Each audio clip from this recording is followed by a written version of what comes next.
Good afternoon, everybody. Welcome to our regular meeting of council. And I'm the guy with the speaker turned off. There it is. And today is Wednesday, June 3rd, and it is 2:06 p.m. So I'd like to start with our land acknowledgement. The town of Midland acknowledges is located on land which is traditional and treaty territory of the Anishinaabe people, now known as Chippewa Tri-Council, comprised of Bosley First Nation, Rama First Nation, and Georgina Island First Nation. Territories within Pre-Confederation Treaty 5 and Treaty 16 and included within the Williams Treaties of 1923. The town of Midland recognizes is located on land which is traditional territory of the Huron-Wendat and historic homeland of the Métis, and that our town is home to a large and diverse community of Indigenous people. I'd now like to deliver the following safety message. Should the fire alarm activate, please exit the room in an orderly fashion and proceed to the evacuation assembly area located in the upper parking lot off 3rd Street. You may exit through the main entrance, double glass doors there, make an immediate left, proceed out the front doors, or through the secondary exit back here. Up the stairs, check the door for heat before opening, and if it's safe, exit onto the 2nd floor, turn right and proceed out of the door in front of you, or just follow us. Washrooms are located on the 2nd floor, and elevators located just outside the main entrance. As Midland has a respectful workplace policy, anyone exhibiting violent or harassing behavior will be asked to leave. Members of the audience to remain order and quiet, not to address council except with permission of the chair. All cell phones and pagers and other electronic devices which emit a sound are to be turned off or set to non-audible. No person shall display signs or placards, applaud participants, or debate and engage in conversation, electronic or otherwise, or behave in a way which may disrupt the proceeding of council. For anyone requiring a hearing assist device, please advise our clerk and she'll arrange with our IT staff to provide you with that advice. I apologize, the HVAC system when it comes on is quite loud. Council meetings are recorded via Zoom and are posted to the town's YouTube site. In addition, Rogers TV Midland Channel 53 broadcasts and live stream each of our regular meetings of council, subject to scheduling availability. The 2026 broadcast schedule is posted on the town's civic web portal. That being said, if I could ask you to join me in a moment of silent reflection before we get into today's agenda.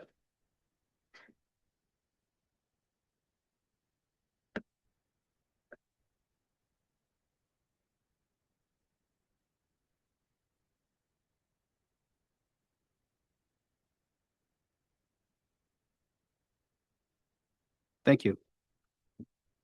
We're at number 7 on our agenda now, declarations of conflict of interest. Council, is there any matters before us this evening that require declaration?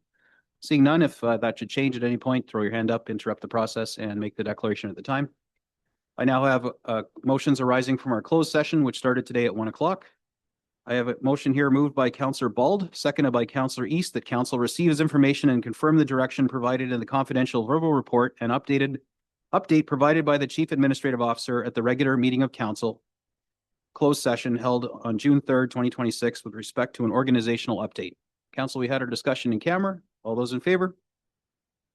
Any opposed? It's carried. Next, moved by Councillor Ball, seconded by Councillor Meredith, that the contents of the regular council meeting with closed session agenda for June 3rd, 2026 be approved as amended. Those amendments are item 10.4.6 CSR 2026-067, 2026 emergency purchase floor scrubber. And there's an addition of a staff report. Item 10.3.2 CSR 2026-065, 2026 Heritage Award, 526 Hugo Avenue. There's a clerical correction to the address and a spelling error in the staff report that's been addressed, and removal of an inaccurate motion reference. And lastly, item 13.3, Partners for Climate Protection Program, the PCP Municipal Award. There's an additional of an item to that agenda. Council, all those in favor? Any opposed? It's carried. Next one is moved by Councillor McDonald, seconded by Councillor Patel, that items and related recommendations contained within the June 3rd, 2026 consent agenda as consent items having been considered by council be adopted with the exception of the following 3 reports. Item 10.4.3 CSR 2026-063 Culture and Tourism Division Fees and Charges. Item 10.4.6 CSR 2026-067 Emergency Purchase Floor Scrubber, and 10.4.8 CSR 2026-072 Pilot to promote the advertising opportunities at outdoor recreation amenities, all of which will be considered under Section 17, Reports and other items withdrawn from the consent agenda for council's consideration, including presentations by consultants regarding a report under consideration.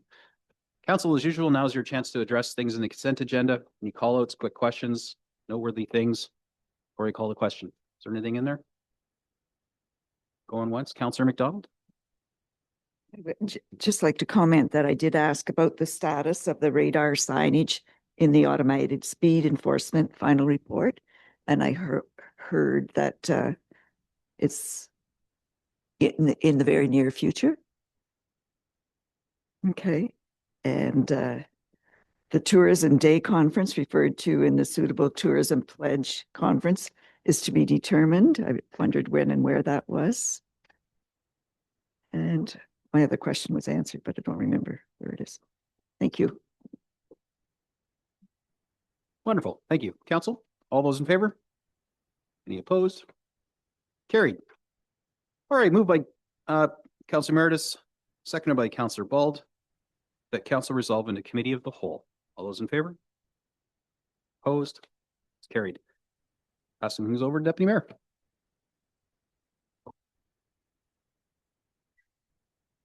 Okay, for anyone following along, we're at number 12, public meeting and hearing. There are none. 13 presentations. We do have the Award of Merit presentation. The mayor will present the 2025 recipients. Go ahead, Mayor Gordon. Thank you very much. It's going to be ping pong this afternoon. Good afternoon, and everybody. It's great to see you in the gallery. Thank you for joining us today as we take a sincere moment to recognize excellence and service within our community. The Award of Merit, which is Midland's highest award, was established in 1956 to recognize individuals or organizations who have made outstanding contributions to the town of Midland. Each year, council meets to determine whether there are eligible recipients and to select those whose dedication and service have had a meaningful and lasting impact on our community. This award represents council's appreciation for the leadership, commitment, and service that help strengthen Midland and enhance the quality of life for our residents. The 2025 Award of Merit has two recipients. The first one being the GB Gals Give. Today, we're pleased to recognize GB Gals Give as a recipient of the Award of Merit in recognition of their outstanding contribution to our community and their demonstration of collective generosity and community leadership. The GB Gals Give is a group of like-minded women who come together with a shared purpose to support local needs and strengthen the communities that we all call home. The organization began in March 2018 when Kathy Elson-Beeford and Lynn Wolfhart started planning what would become a remarkable grassroots initiative. Just 1 month later, 6 friends joined that committee, and together they launched their first social event. Each woman invited 5 friends, and that first evening brought together more than 100 women, raising over $24,000 for the Georgian Bay General Hospital. The concept behind GB Gals Give is simple, transparent, and very powerful. Twice a year, members commit to donating $200 each to a local charity. Members may nominate charities that are meaningful to them, and each nominated organization submits a case for giving. Members then review the submissions and vote online for the cause that resonates most with them. All the donations are given directly to the selected charity or charities, and GB Gals Give does not handle or retain any funds whatsoever. Today, GB Gals Give has grown to more than 250 members. Since its first event in the spring of 2018, the organization has donated close to $600,000 to support local causes. To date, 21 charities have benefited, with all funds staying right here in our community. The organization's twice-yearly socials, held in May and October, also reflect the generosity of the community. Venues and refreshments are donated, allowing every dollar raised to go directly to where it's needed most. The GB Gals Give is more than a charitable organization, it's a community movement. It introduces members to new and emerging needs through each case for giving that's presented. It strengthens local connections and shows what is possible when people come together with intention and to care. On behalf of the Town of Midland Council, we thank GB Gals Give and every single one of its members for their dedication, generosity, and lasting impact. Your work continues to make a meaningful difference and to inspire, and we look forward to all that you will accomplish in the years ahead. Please join me in congratulating GB Gals Give.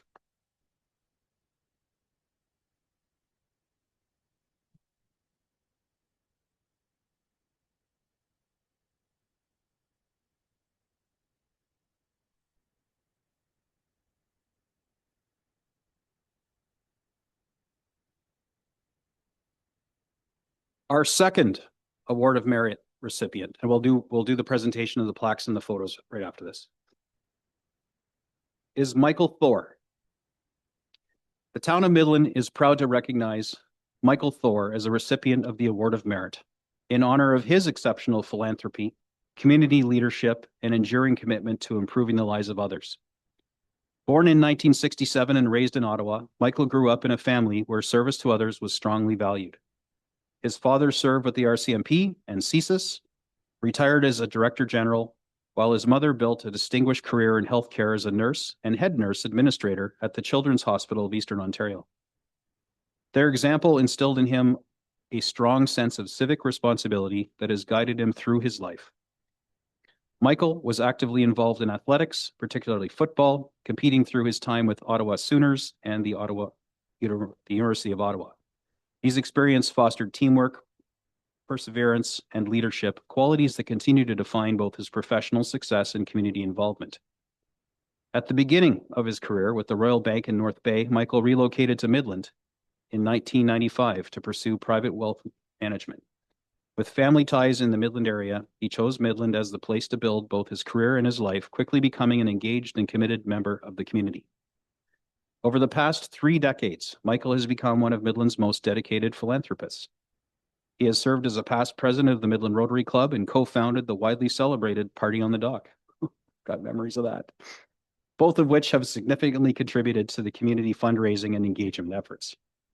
He's also supported numerous organizations, including Hospice Huronia, Community Living Huronia, the Georgian Bay Cancer Support Center, Big Brothers, Big Sisters of North Simcoe, the YMCA, and the Quest Art Gallery. As a passionate advocate for local healthcare, Michael has been a longtime supporter of the Georgian Bay General Hospital Foundation. Following emergency surgery in 2019, he led a fundraising effort that raised $90,000 to support the development of a second surgical tower, enhancing care for our community. In 2015, he co-founded Guys Who Care North Simcoe, which has raised more than $500,000 for local charities and inspired the creation of G-Bay Gals North Simcoe, further expanding charitable support across this region. You're sensing a pattern here tonight. Professionally, Michael is a senior portfolio manager at TD Wealth and the founder of Thor Wealth Management Group, with over 30 years of experience as a trusted advisor and leader in his field. His success has also supported initiatives such as scholarships for local students. Together with his spouse and business partner, Sarah, and their 3 children, Michael has built deep roots in Midland. His life reflects a strong balance of professional excellence, community leadership, and dedication to family. For his outstanding contributions, generous spirit, and unwavering commitment to philanthropy, Michael Thor is indeed a most deserving recipient of this year's Town of Midland's Award of Merit. Please join me in congratulating Michael.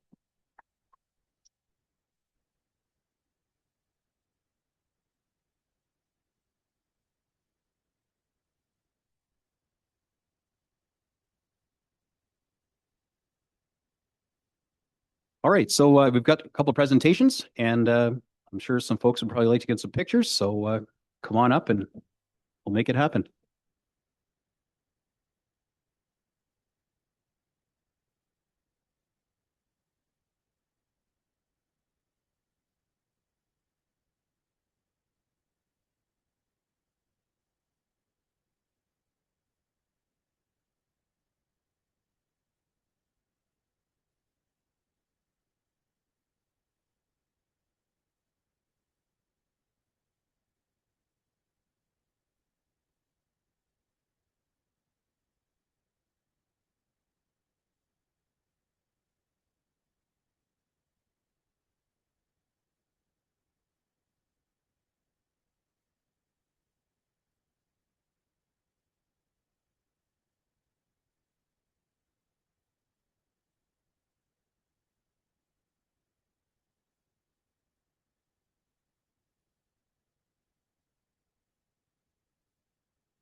Thank you so much for attending today and all the work you do.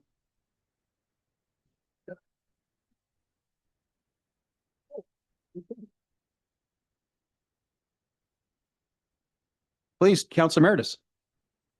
Thank you. Hang on, Mike.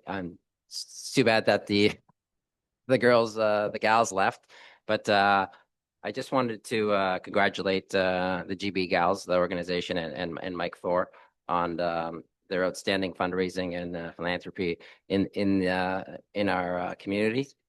When this I've known Mike for several years now, and when I remember this vividly. Our sons used to play hockey together, and my daughter just got diagnosed with type 1 diabetes, and kind of was a whole new world for me and my wife.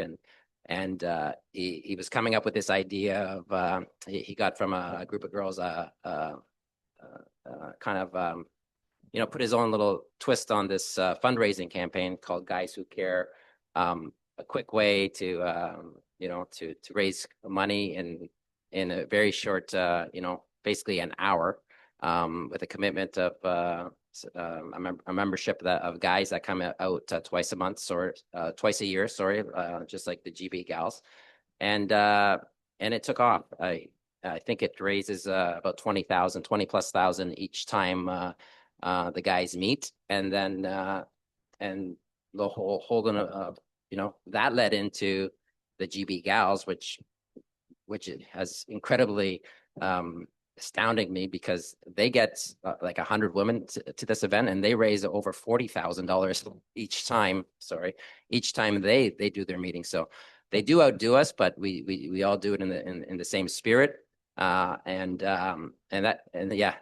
No pressure for the guys at all, and no competition. But so 60, that's 60, over $60,000, over $120,000 in 2 hours of meetings in a year.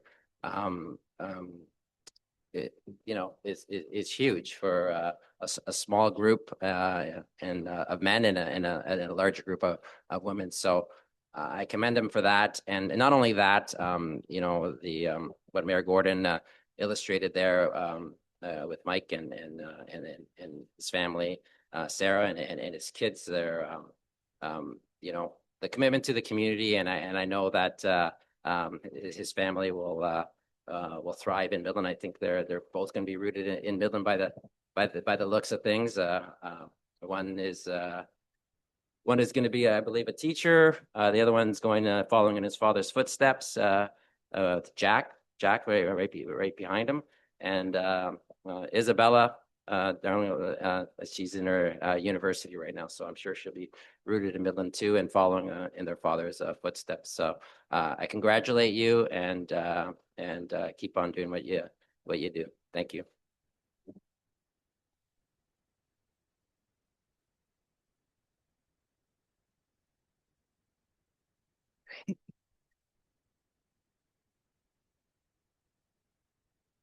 Okay, moving on to the CSR 2026-065, the 2026 Heritage Appreciation Award for 526 Hugo Avenue. That staff report CSR 2026-065, 2026 Heritage Appreciation Award, 526 Hugo Avenue, dated June 3rd, 2026, be received, and that council award Alan and Rachel Suki, did I say that correctly? For the Heritage Appreciation Award for the contribution of the preservation of a key cultural heritage resource, being the old Carnegie Library located at 526 Hugo Avenue. Mayor Gordon. Thank you very much, Deputy Mayor. The Heritage Appreciation Awarded on behalf of Midland's Heritage Committee. I'm honored to present this richly deserved Heritage Appreciation Award to Rachel and Alan Sook, I believe, the owners of the Old Town Library located at 526 Hugo Avenue in Midland. Both Rachel and Alan are deeply interested in antiques and historic buildings. In addition to owning a significant historic home on Water Street in Penetanguishene, being the former Alfred Thompson home of some repute, they have carefully restored one of Midland's most important historic buildings, the former Carnegie Library at the corner of Hugo Avenue and First Street. One of the many libraries endowed by the Carnegie Foundation in the early part of the 20th century, this building has been carefully repurposed as an antique shop and cafe. The cafe is appropriately named the Carnegie Cafe. The shop is filled to the brim with artifacts from the past and local historically significant objects. You want a Midland High School yearbook from the 20s? They can be found there. Postcards, furniture, early photography, vinyl, walking sticks, porcelain, jewelry, and a rare host of scarce objects with local appeal can also be found there. Alan also operates the cafe where delicious croissants and espressos are ready to order. Rachel looks after the store where her decorator's eye has arranged everything perfectly. The building itself is being sensitively restored with an eye to preserving the significant architectural details within it. The exterior maintains its unique Beaux Arts charm and serves as an anchor on the street. The area contains the Old Knox Church across the road, which provides another important anchor for the corner. Collectively, we congratulate both Rachel and Alan for their thoughtful restoration of this significant historic building in downtown Midland. Thank you on behalf of Council and the Midland Heritage Committee.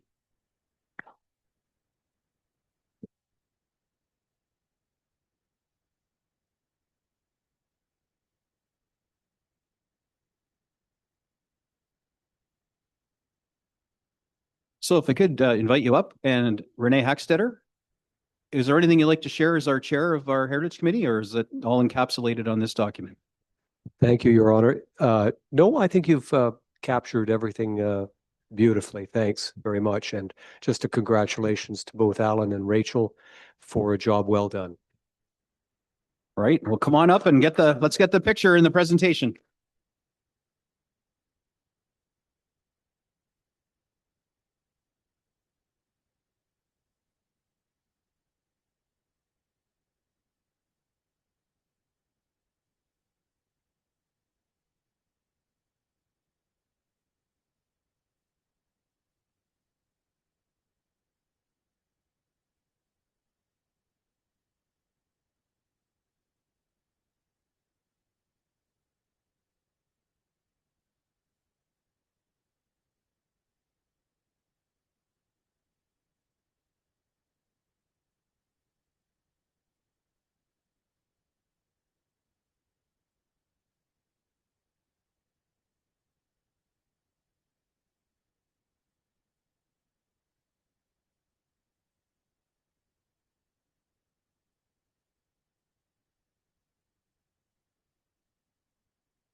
Okay, so for the motion I just read, could I get a mover and a seconder, please? Counselor Major and Counselor East. Okay. All right. And all in favor? That's carried. Okay, moving on to 13.3, Partners for Climate Protection Program, PCP Municipal Award. Julie Cayley, Executive Director, Severn Sound Environmental Association, and John Main, Sustainability and Climate Action Coordinator, to present to Council. Welcome. Thank you. Thank you very much. It feels like the tables are turning a bit, and you don't usually get to see me unless I'm asking you for something. So thank you very much, Your Worship, Deputy Mayor, Council, staff, the few guests that are left here. I was just saying to my coworker, John Main, what a great afternoon this has been. It's so positive. It's felt good to sit here and listen to the awards in your community. This is great. I do have John Main with me today, who's worked with your staff on the climate work, and it's really our pleasure to formally recognize the town of Midland for achieving milestone 4 in the Partners for Climate Protection program. We're pleased to present this award. We were pleased to present it to CAO Rhonda Bunn, your CAO, who accepted it on the town's behalf at our recent awards event evening. And we thank you for the opportunity to present it to you today, recognizing the important milestone that reflects the town of Midland's ongoing commitment to climate action and dedication of council and your amazing staff in turning plans into meaningful results. Now, you started this process, I believe, in like 2018, so it's not a short road. And it's certainly a road you've been committed to. And we look to examples like your investment in things like infrastructure, your King Street reconstruction project, diverting millions of liters of rainwater from entering the sewage treatment system. So decreasing chances of sewage treatment bypass is really important as we see more and more storms. I also want to mention the plaque that we presented that we're going to present to you today. Our staff made that from wood from local ash trees that are dying from invasive species. So really an example too of being able to reuse some of these products. And we used your very own Midland Public Library Marketplace, and thanks to the staff there for the laser engraving. So really a community effort on these awards. So on behalf of the Severn Sound Environmental Association, congratulations to the town of Midland, to council, to your staff on this significant achievement, reaching milestone 4, and we're proud to partner with you on this important work. Thank you.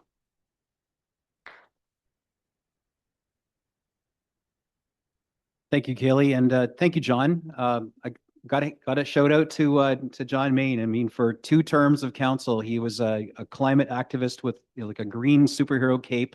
What do you Planeteer, right? Yes. Anyway, John was also instrumental in that first term in pushing this forward through this through forward, and was always a champion for all things green and encouraging our municipality to really walk the walk when it came to environmental policy. So it is wonderful to see that you've transitioned to such an amazing niche position in our beautiful SSEA, and you're thriving in it, just as that little seedling looks like it has begun to thrive. And so it's great to see you still in action and helping to influence climate policy in Midland, no matter what side of the this dais you're on. So it's great to see you back here too, John. I had fond memories of working with you. Anyway, thank you. Come on, everyone, come on up. Council will get you down here and we'll get a together picture since this is a team effort.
Okay, moving forward, number 14, Integrity Commissioner Recommendation Report. We have none.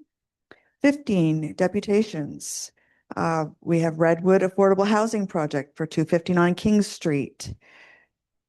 We have a PowerPoint presentation from Jennifer Van Genep, Director, Communications and Advocacy, Redwood Builds, to present to Council. Welcome. Thank you. Can you hear me? You can hear me okay? Okay, thank you. I have Mushtaba with me here. He's our manager of project development, and so he'll speak to the specifics of the building on King Street. But first, I'll just introduce you a little bit to Redwood. So thank you, Mayor Gordon, Deputy Mayor, Council, and staff. It's really nice to meet you. My name is Jennifer Van Genup, and I am the Director of Communications and Advocacy at Redwood Park Communities. I don't have a clicker. Who moves the slides? How does that work? Is there, you do? Okay. Could you please go to the next slide? Thank you. So Redwood is a supportive housing provider. We're a registered charity based in Barrie, but operating across Simcoe County since 2009. Our mission is to create safe, affordable, hopeful housing where people can thrive in supportive community. You can go to the next slide. So it's sort of a three-pronged approach for us. We take a housing first approach, which means that you don't have to have your life together in order to deserve housing.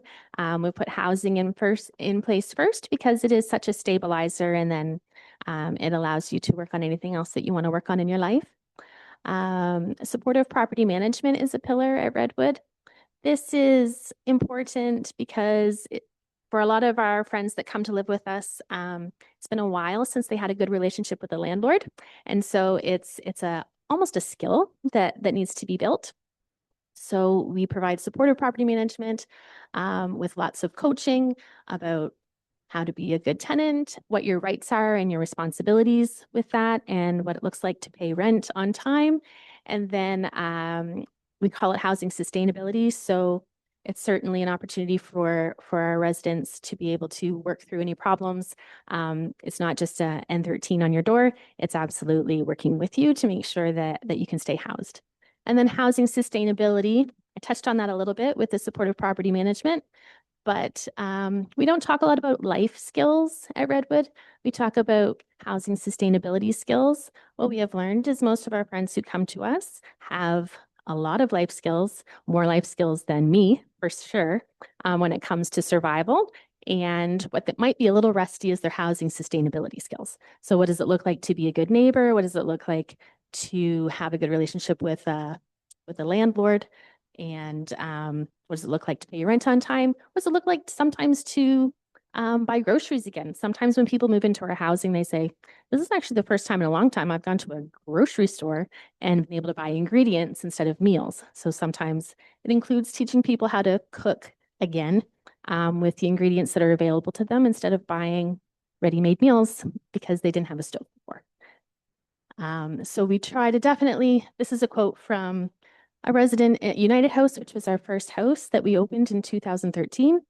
She said, I feel comfortable here the minute I walked in, comfortable right here in my belly.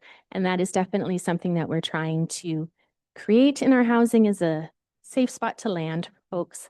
Our housing, most of our housing is transitional. So it's often people are with us until they move into their rent gear to income housing or with a rent supplement into permanent housing. So we're just trying to provide a safe, supportive place to land.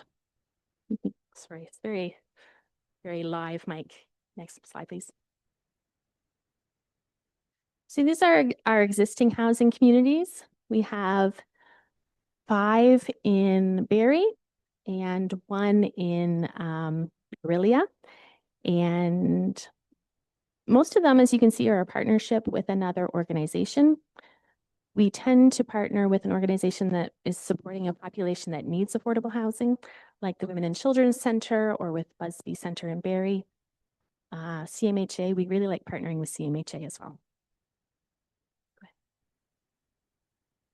This is a photo from last week. We were here for our Yes in My Backyard week, and we met Deputy Mayor Prost. And of course, Mayor Gordon, you were at our offices a couple weeks ago and were able to meet Mushtaba. And so when we were here last week for Yes in My Backyard week, Deputy Mayor Prost said, when are you coming to Midland? And we said, we're already here. And she said, maybe you could come and present to council and let us know about your project. So that's what we're doing here today. Next slide. And I'll just quickly mention before I turn it over to Mushtaba, to talk about the project at 259 King, that we also run a furniture bank. It supports across Simcoe County, including in Midland. In fact, we just received a couple weeks ago some support from the Midland Rotary Club because we are bringing furniture up to families in Midland. The idea here is it's all donated furniture, and then we redistribute it through referring partners. So we have about 60 referring partners across the county, and they can come, they can refer their clients to us, and we can make sure that they have a whole household of furniture, which is definitely part of our mission to create safe, affordable, hopeful housing. If you move into your permanent housing, but you don't have any furniture, it's not very hopeful, and it can be very unaffordable to try and furnish it. So we furnish about 200 households a year through that furniture bank. And I think the next slide is about the project. So I'll turn it over to Mushtaba. Thank you. Hello, everyone. My name is Mushtaba Mir. I'm the project development manager at Redwood Builds, Redwood Park Communities. Thank you for having us today. Just to talk a little bit about the project, we have a property that we own at 259 King Street. We're going to be redeveloping it into a affordable housing project, which is going to be 4 stories of a mixed-use building on King Street and at Bourgeois Lane, 15 permanent affordable residential units for adults with developmental disabilities. And we're going to be applying the Housing First model with wraparound services, peer support, and on-site property management that Jennifer just touched on. And we're going to be getting an expected impact of 15 individuals permanently housed in safe and affordable housing, which is going to reduce the reliance on emergency shelters, which Midland needs right now. So next slide, please. So this is what the project's going to look like. It's going to have a thin brick veneer with corten panel facade, or something similar. It has a ground floor commercial unit, which is fronting on King Street, but also has access from Bourgeois. This ground floor commercial unit is actually very important because it subsidizes the rent and makes the units affordable, in addition to the funding that we're going to be receiving. It's going to be 15 units, 5 units on each floor, studio and accessible units on the upper floors, each self-contained. There's also going to be in the back, you can't see in the photo too clearly, but in the back on the second floor is going to be an outdoor amenity space for people to hang around, lounge, communicate, and interact. Next slide, please. And just to touch upon the progress to date. So we've been making some really great progress on this project. We had a site plan application submitted for commentary. We received feedback and we addressed all the comments from the town planning staff. A draft site plan agreement was received from the town, and it's being circulated with the lawyers for legal review, and a few items that we just have to address. We have received conditional support from Build Canada Homes, which is a big accomplishment. We already received funding from CMHC for seed funding that got the project started, and we received funding from Enbridge, 2 funding streams, which is Fueling Futures and also Savings by Design. So we received funding from Enbridge twice. Next slide, please. And so for the next steps, we're going to be after legal review and the few items that we have to tie up on is signing the site plan agreement. Then we start the technical design drawings, which is going to be supported or will be a great help if we could get fast track municipal review. That way we can get a building permit and then we get shovels in the ground. And we're hoping to get affordable housing units by fall 2027 because we're going to be using modern construction technology, which is prefabricated panels, which dramatically reduces the construction time and the interruption in the neighborhood. Next slide, please. So this project, it's ready. The funding's there. The partners are all aligned. It's going to address an important community need, which is urgent, and it's going to house 15 adults with developmental disabilities by late fall 2027. And we're very proud of this project, and we're moving aggressively, and are moving forward fairly quickly. So, yeah. Thank you very much for your presentation. I'd like to just remind council, this is for present or information only, so we can ask questions or make comments. Does anybody want to go first? Councillor Ball. Thank you. I just wanted to thank you for coming today and giving us a little more insight into your project and your company as well. The affordable housing model that you have created and is working successfully in other communities, I think is the key piece that a lot of affordable housing is missing, is that support system. So I really appreciate having that come to our community in this way, downtown especially, and for this population, especially because I know and you know that the funding for this particular population has been greatly and drastically declining. So this is an urgent need in our community. So I'm really excited to see you here. So thank you for your presentation. Councillor McDonald. Thank you, Deputy Mayor Prost. If I may, I'd like to ask two questions of clarification. Is there any need for these units to provide parking is my first question. And the second question is about your furniture bank. Is it new furniture and you just provide to the households that you're establishing? So for the parking, we don't have parking for this project. It's an infill project in the downtown core, and it's according to the zoning bylaws. If we're not anticipating car ownership, however, if car ownership is needed, then we would find solutions for the residents as we usually do. Yeah. Through you, Deputy Mayor. Thank you for the question. So the furniture bank is used furniture with the exception of mattresses because we never get enough donated mattresses. So we do fundraise for mattresses. We're one of the only furniture banks in the country that fundraises so that we can have mattresses, so that if someone asks for a mattress and we don't have a donated one, they still get one, because if we provide everything else but we don't provide a mattress, we still have people sleeping on the floor. It doesn't really fix the problem. And the second part of your question, can you please remind me what the second part of your question was?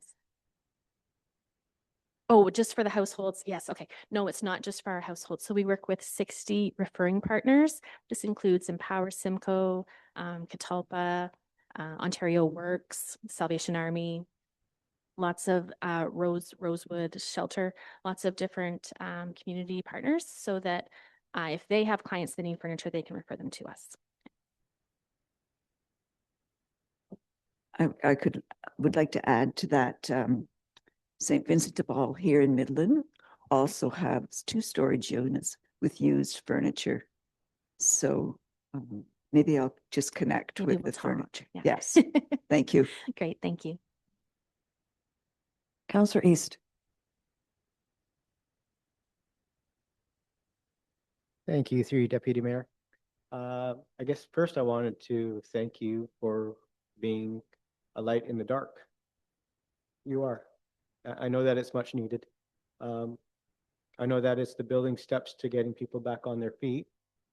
And I know personally that with more affordable housing, once we get these people on their feet, they can have a successful future, hopefully. I did just have one follow-up question. In regards to, you know, the area where you would all come together and essentially hang out, right? Maybe 2 parts of the question. Is there going to be a landlord on tenant at all times? The concern comes from what we've seen with the guest house shelter, for instance, right? And the thing is and I love that we give back and we help people, but at the same time, with mismanagement, it always ends up passing the buck. So when we have problems downtown, they don't actually say, okay, it's not our tenants, it's people hanging around, right? So with that question in tandem, have you seen any issues with, how am I going to word this? Like, what my concern is that it would be a duplication of what happens with the guest house shelter and not being able to control the situations of some of the tenants, right? It becomes a situation where our residents feel unsafe. What I just want to hear is coming to some reassurity that we're not going to head down the same road and then if we do accidentally head down the same road, is there somebody to hold accountability for it? Because at this time right now, there is absolutely no accountability for the guest house shelter. So what I just want to know is their accountability, and I'm going to back up once again and say thank you for being a light in the darkness, because the truth is it's such a uneven balance, right? You have to help, but at the same time you have to somewhat be firm, right? So that's my question to you, and I thank both of you and everybody for doing this.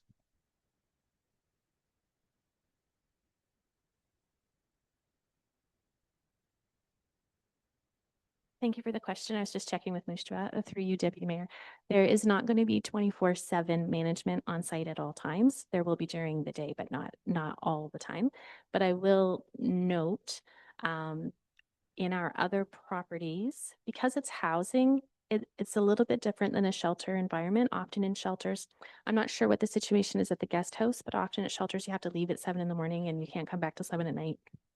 And this is housing.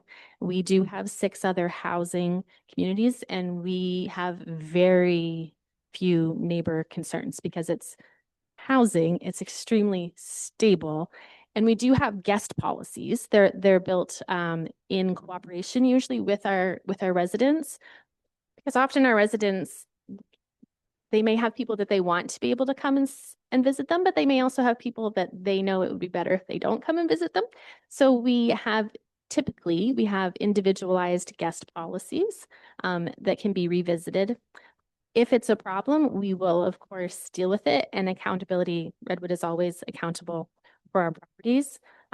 Even now, so in that same building, we run an Airbnb right now because it came with an Airbnb. So we run that. We've been running it for 3 years. Property management, we've been taking care of the property management there. We would always be accountable for any issues that happen on our properties. But we don't typically see the kinds of situations that happen in shelters in our housing communities. Is that fair? Okay. So thank you again. And I appreciate that. And I really do thank you. I see the value in it and I see the need. It's a must, all right? And the truth is that if we don't take that first step to help people, we can't get them help and we can't get them back on their feet. So, you know, even though the question was a little bit, I'm going to say negative, all right? There is positivity through the question because I do want to see everybody get back on their feet. Nobody should be judged. We should be all helping each other, especially when we're sitting in a position where we can help. So I thank you from the bottom of my heart, and thank you for the great response. Councillor Meredith, then Councillor Major, then Mayor Gordon. Thank you very much for the presentation, and thank you for investing in Midland. When I first heard about Redwood coming to Midland, I thought it was going to be a seniors kind of housing complex for seniors.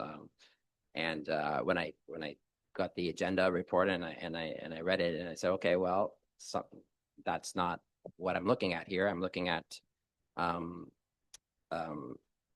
15 units that are going to be housed with adults with disabilities. So I'm not sure what those disabilities range in.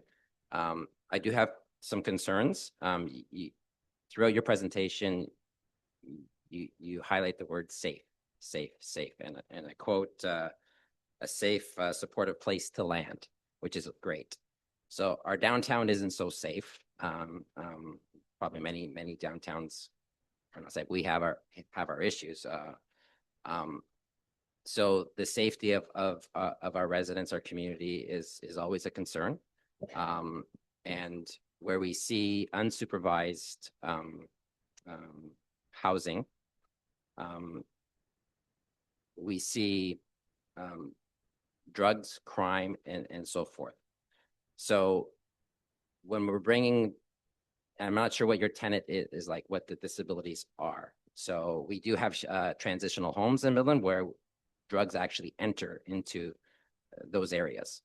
So my concern is that when you're underlying safety, but you don't have a management or security in our downtown core where we know there are already problems exist, that could lead to an unsafe downtown and community. So that's my only concern. And I'm sure you have, I think 6 or 8 properties here, 2, 4, 6 that I see in front of me. I'm sure you manage it quite well and you have a good track record, but that's my only concern right now. And then with that, so maybe you can comment on that. Thank you. Thank you. Through you, Deputy Mayor. I appreciate the concern. I couldn't tell exactly from your question if you're concerned about the safety of our residents or the safety, the impact that they would have on the safety of their neighbors, but the people who will live here have developmental disabilities. So they are adults who maybe are served by CLH currently. They may attend CLH programming during the day and live with us. That's an example. It's not the bucket that it will be, but that's an example. What's happening in our shelters across the county, but also kind of across the country, is we're seeing more and more people with developmental disabilities in mainstream shelters, and it is not a safe place for them. But I will also say at the same time, we don't see a ton of drug use among this population typically. So I think, I mean, the building isn't built yet, so I can't tell you exactly who's going to be living in it. Even when there's not someone on site, that doesn't mean it isn't, there will be security in place. But I think it's safe to say when you consider people who are experiencing homelessness, that picture is broadening a lot in the last few years. And the piece of it that we're trying to address with this project is people who have developmental disabilities. My own son, for example, is an adult with severe autism who will never live alone.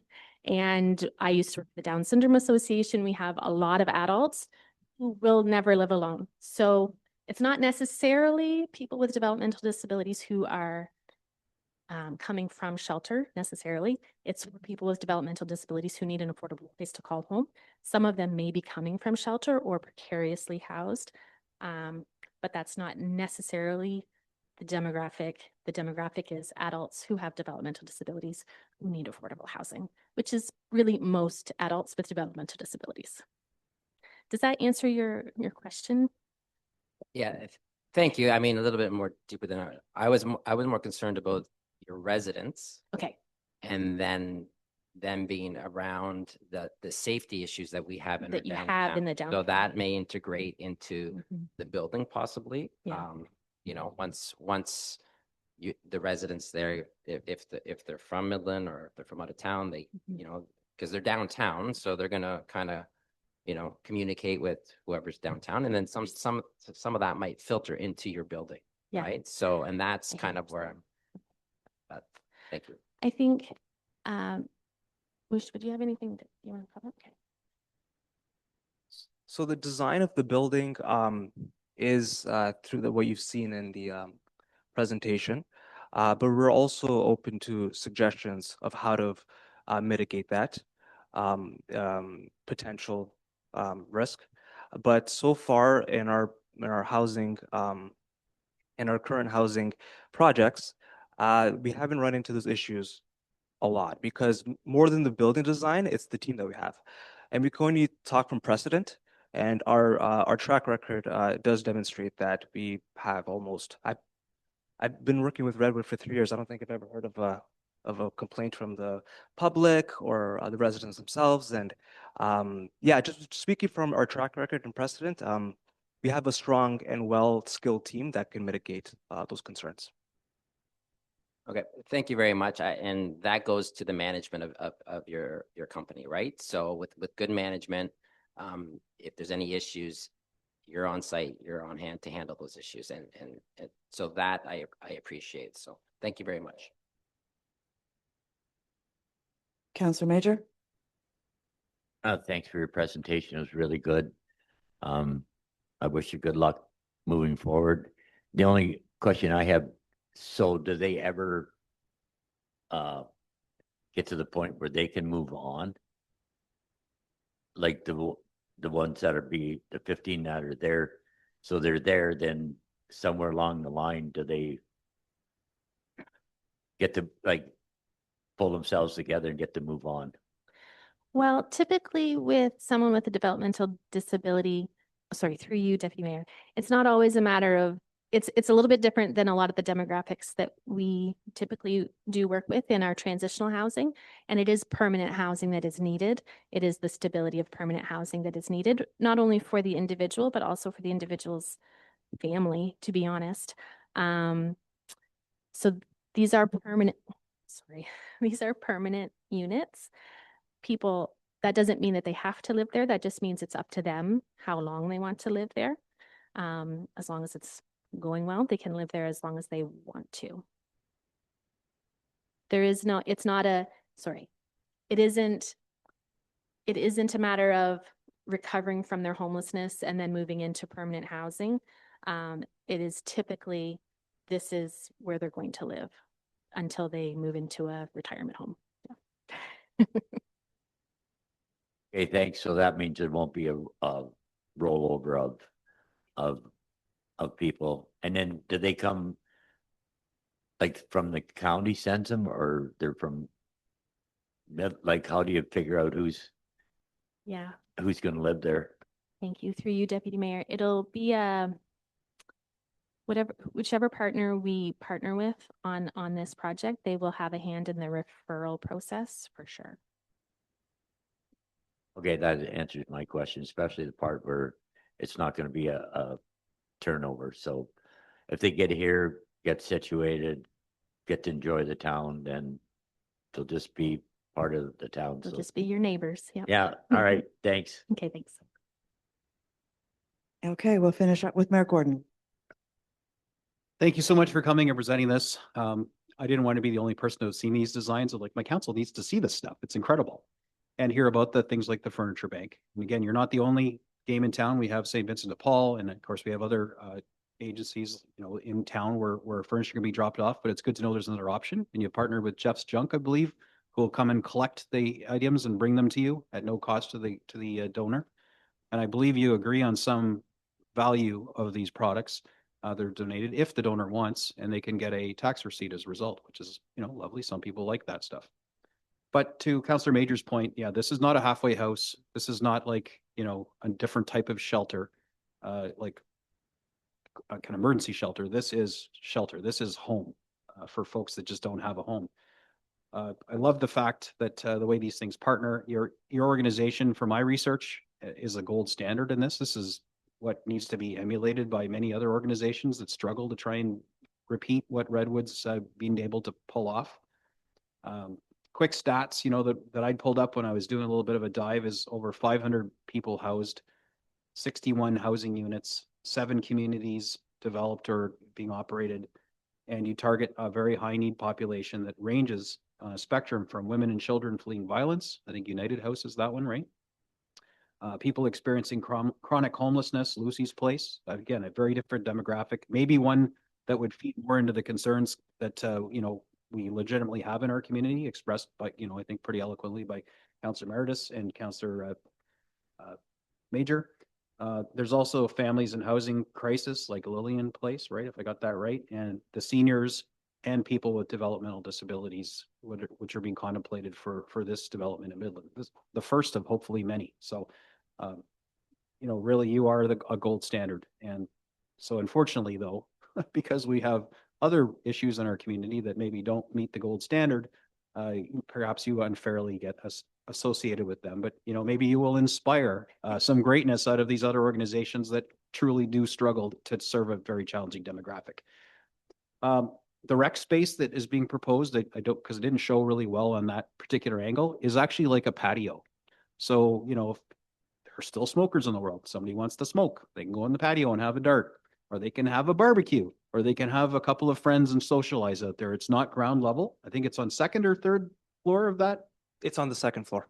Right. And it's a beautiful little spot, but it does mean that your building literally occupies every square inch of the envelope where a building could go.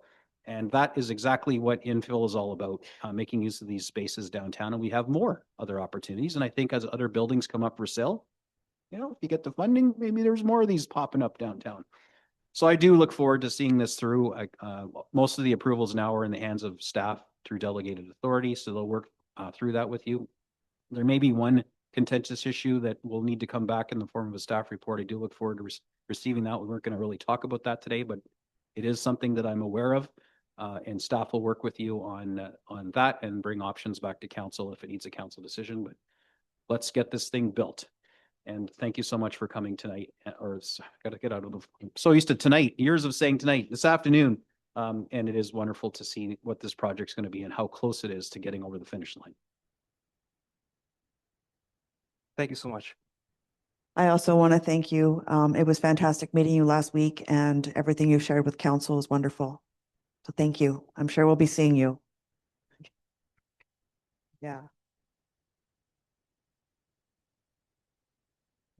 Okay, moving forward. Number 16, committee and local board delegation or memo. There are none. 17, reports and other items withdrawn from the consent agenda for council's consideration includes presentations by consultants regarding a report under consideration.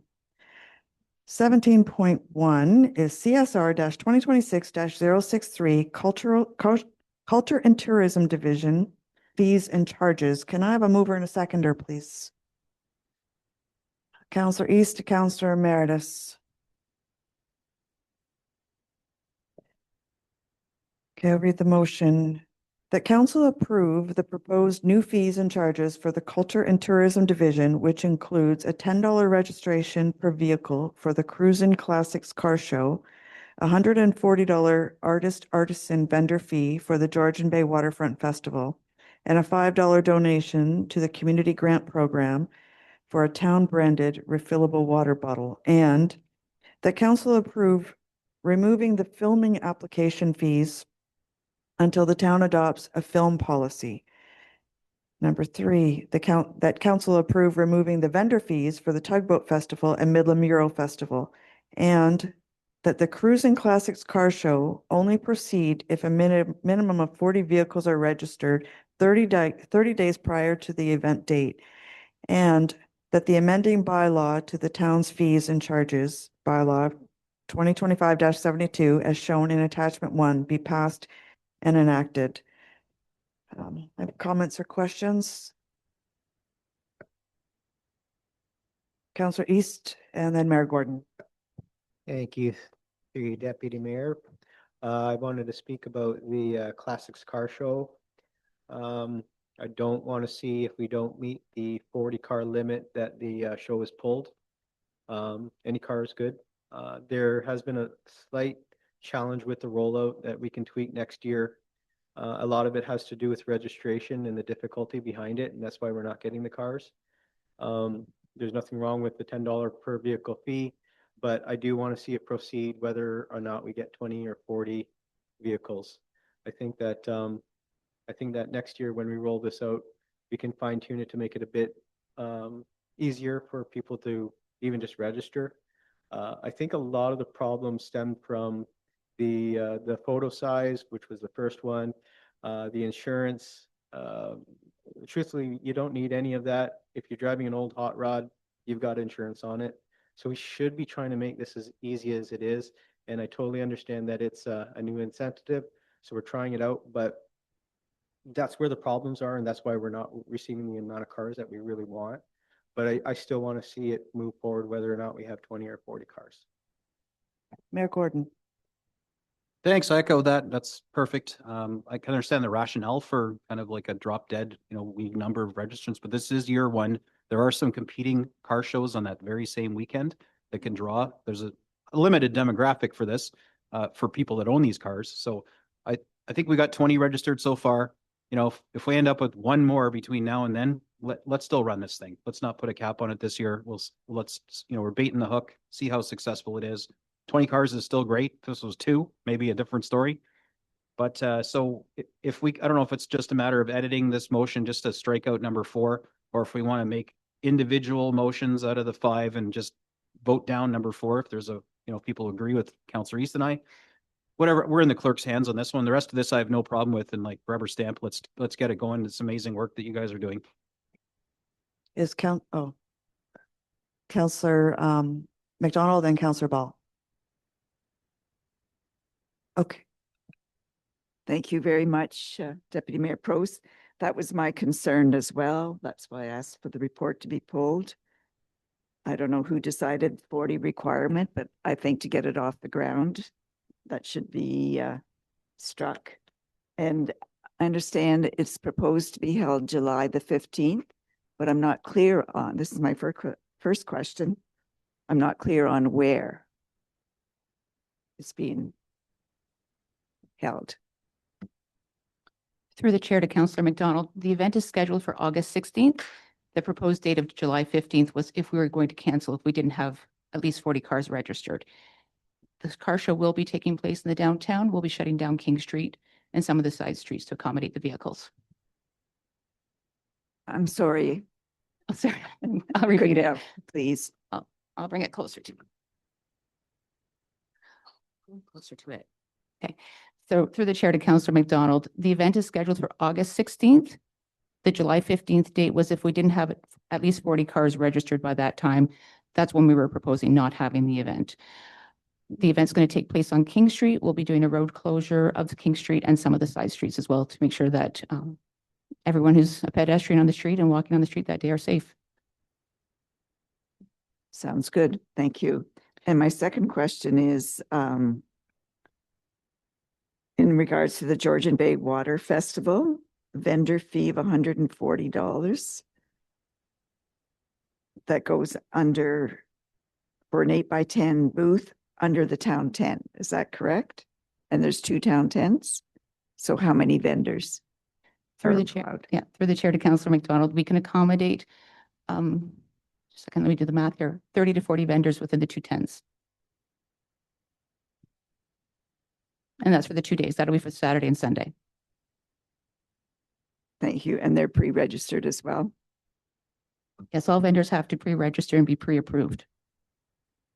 Thank you. Councillor Ball, then Councillor Patel. Thank you. Yeah, I also wanted to see the car show go ahead. I think that the BIA last year, I don't even think they had 20 cars and it was packed. People were really enjoying it regardless. And I just wanted to say that I really like the idea of the water bottle. I know Deputy Mayor Prost wanted us to start getting rid of reusable water bottles, and that's a great way. And I also think, I really think we are lacking in the Midland, I guess, merchandise field. So this gets us, I guess, in the game because we have no Midland merchandise. If you want to even buy a postcard, I don't even think you can. So I like this idea. We're going to bring Midland back to other communities, hopefully. Yeah, some swag, exactly. Councillor Patel. Thank you, Deputy Mayor Pro. So I think as the mayor suggested, we should break this down because it's quite a lot of decisions to be made. I'm sitting on the other side on the water bottle idea because these water bottles, I'm guessing they tend to be these cheap plastic dollar store. Okay, now I'm changing my mind. Because I was expecting what we normally get at, Timbit Soccer, these cheap water bottles, and, they all end up in the garbage, but those are very good. Thank you for bringing the sample. Changed my mind. We could fill it up with beer and charge more, but that's a different story.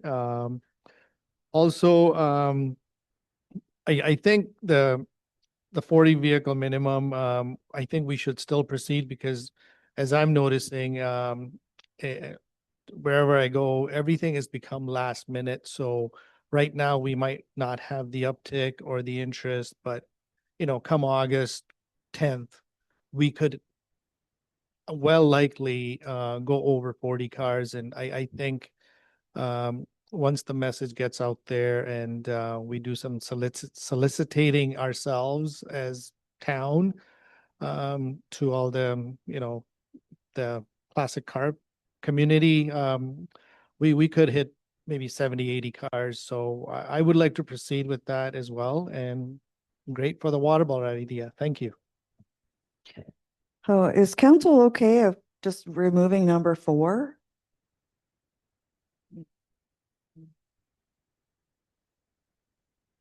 Could we have, if council's okay with that, we could amend the motion. Thank you, Deputy Mayor Prost. It's the will of council. You can deal with each recommendation separately, or if it's just strictly the recommendation number 4, I've prepared an amending motion if someone wanted to present the amending motion and just remove that one. I can do that. Well.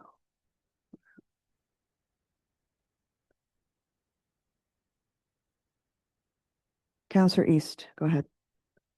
Thank you. Just a follow-up for Karen.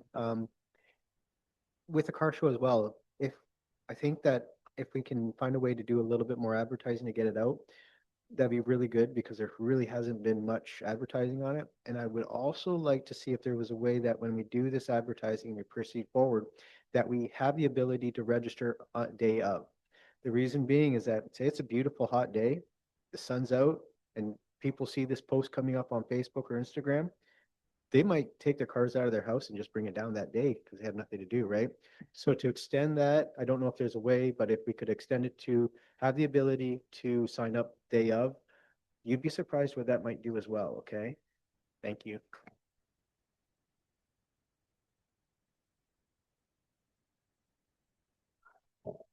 Counselor Major. The Deputy Mayor. I should have had the water bottles last Friday at the golf tournament. I could have done a bit more for Midland, but I think the next golf tournament or something, that the town's got them, would be a bad idea to hand them out to people. The only thing with the car thing, all we got to do next year is put it in that newspaper, because I talked to a couple guys with classic cars and we didn't have an ad in that paper, so they know. I don't get it, but they know months ahead where they're going. So if that was the only glitch in the system, who cares? We'll fire that in next year in the paper, and then that'll probably fill us out. So, and then maybe the lucky 40 cars that are there, we could probably give them down water bottles to entice them to come back next year. Okay, I'm going to pass this over to the mayor so I can move this amended motion. Thank you, Deputy Mayor. So is it regarding the amendment? It's a different item? Okay. Oh, yeah. So then I won't read, I won't read this in yet. If you want to do your other comments, then, because once I put this on the floor, then we're stuck with it. So.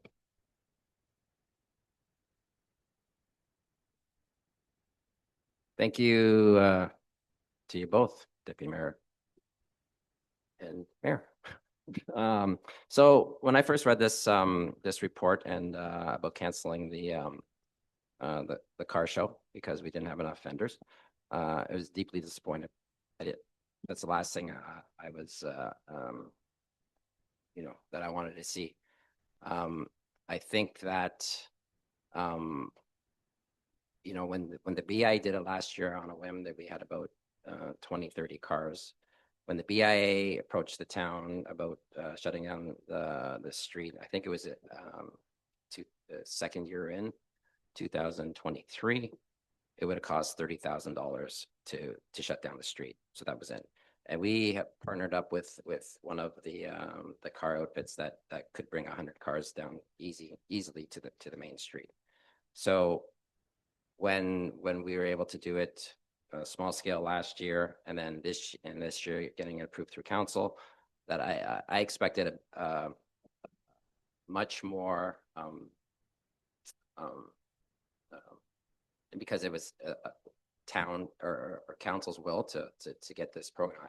I don't know. Well, I will say effort. I don't think the effort was here. I don't think we advertised in the right places. To see this report come before me and suggesting to be canceled, I just don't see how we actually put an effort into it, and which is disappointing. I expect to have over 100 cars at this car show, and I think we should have over 100 cars. We shouldn't settle on 20, 25, 40, 45. There was enough time here to get advertising out, to make the phone calls to all these organizations, and so forth. So I am disappointed at this, and by no means are we going to cancel it. Another thing is the BIA is not involved in this at all. There is no mention of a sidewalk sale with this event. The merchants don't even know what's going on. This was supposed to be, you know, if we do not include the merchants in this festival, then you're going to be downtown Midland on a Sunday with every store closed. So the communication with the BIA and working together, this is what I've been striving for from day one. Being I'm not the rep anymore, but I'm still in tune of what's going on with the BIA. You know, I don't think we're getting it here with community and everybody working together. So by no means I'm looking to cancel this. And if there's 5 cars at this show, it would be an embarrassment. So, and I think we have to do a better job listening to council and working hard to fill that. So, and I don't think we met the bar here. So as far as the water bottles, at first, I wasn't a fan on it because we did get one of those Midland water bottles before. I see them now; they're much better. It's going to community grants, and I'm not gonna, you know, make a fuss over that at all. So, I would add, which if we're getting into this, you know, recycling and so forth in our parks and so forth, we need to have recycling. Not just garbages, but just recycling. So if we're gonna go all in on this, let's go all in.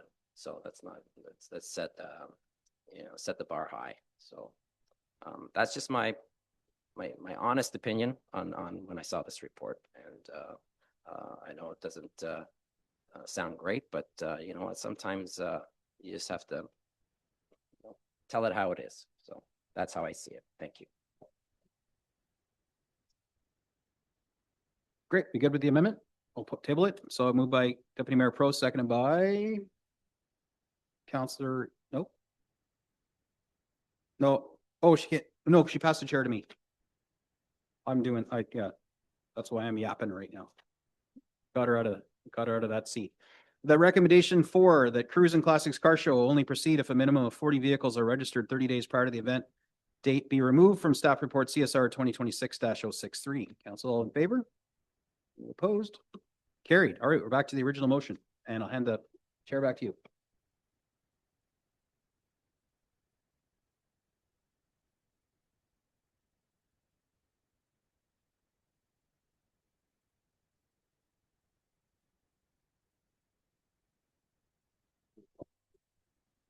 Okay, council, you've heard the motion. All in favor? Opposed? Carried. Well, the amended motion is just the removal of number 4 that Mayor Gordon just read.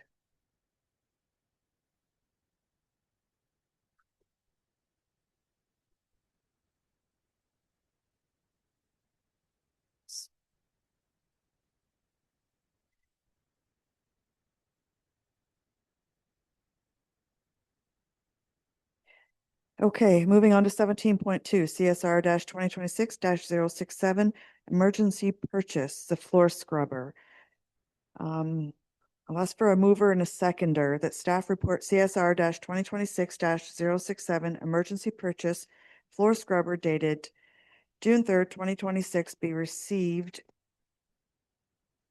and that council approve the emergency funding as set out in this report for the purchase of the floor scrubber. Could I just get a mover and a seconder, please, to put on the floor? Councillor Meredith and Councillor Major, and I'd like to ask the CAO to address this before we have discussion.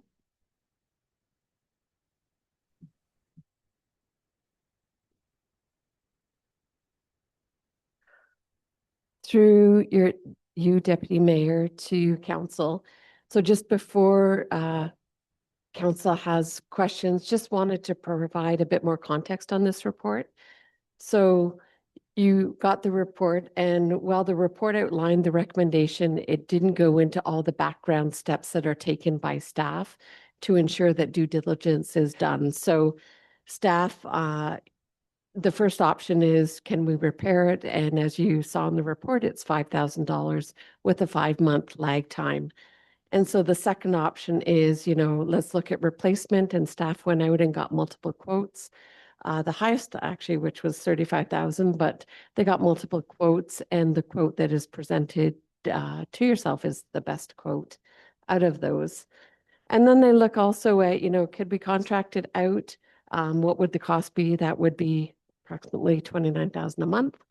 And then leasing options. So over the 5 months. So if we decided to get the scrubber repaired, what would be the leasing options? And that would be 31,000. So staff looked at all the options. The best one was the one in front of you, and kudos to Mr. Brissett for being able to, and to Ms. Cruson for being able to get such a good low quote there that would be available pretty immediately.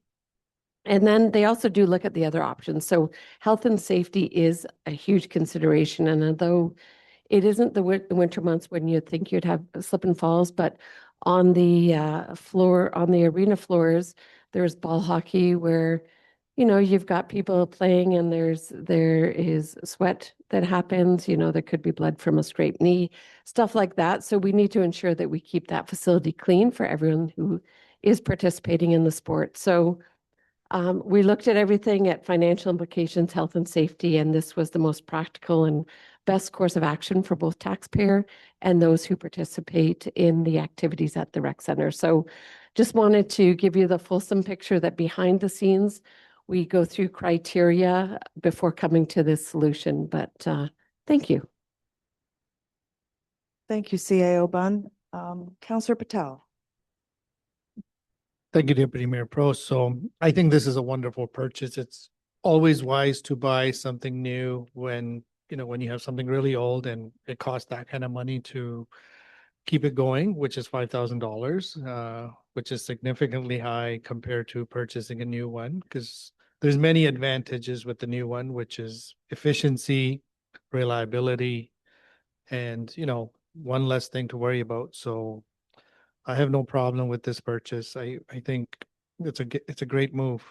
Thank you for finding a good deal, just like you did for our generator. So thank you. Councillor Major. Yeah, thanks for all your hard work. And I think I've been up at the Bourgeois Community Center probably more than anyone in here, but we've already gone through it when Zamboti's aged out, and then we had to borrow from Tay. So good for getting the best price, and we got to go with the new stuff and not put money in this, throw money down a bottomless pit for nothing. So congratulations and thanks to the staff for doing their job properly. Councillor Meredith. Thank you, Deputy Mayor Prost, and thank you for the report. I did pull the report. I did get all of council got an email, as we know. I did get a couple phone calls too. And once I kind of explained what I knew of the report, but possibly if there's anybody else listening through, this is the kind of end of life that's my world, right? So, but the problem with my world is I can just go out, when something breaks down, I can just pick up the phone and order it and get it there 2-3 days later, right?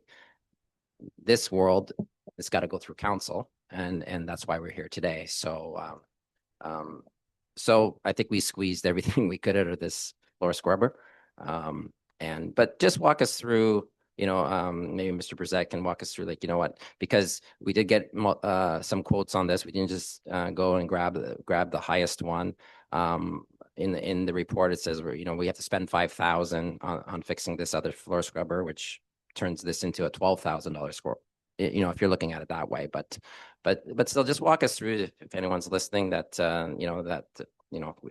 they could maybe see the value in this versus and any mishaps anybody reading this report may have.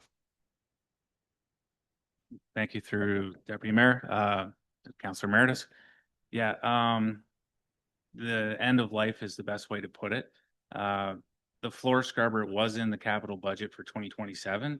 Unfortunately, we probably should have had it in for 2026.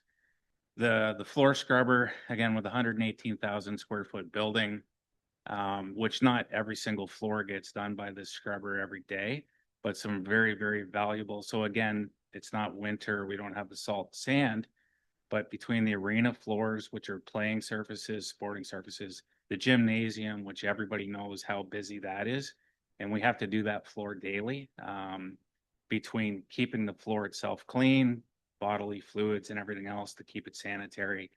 The machine is used every single day, regardless of the time of year. We have actually already had a couple of fairly major repairs with it right at the start of the year.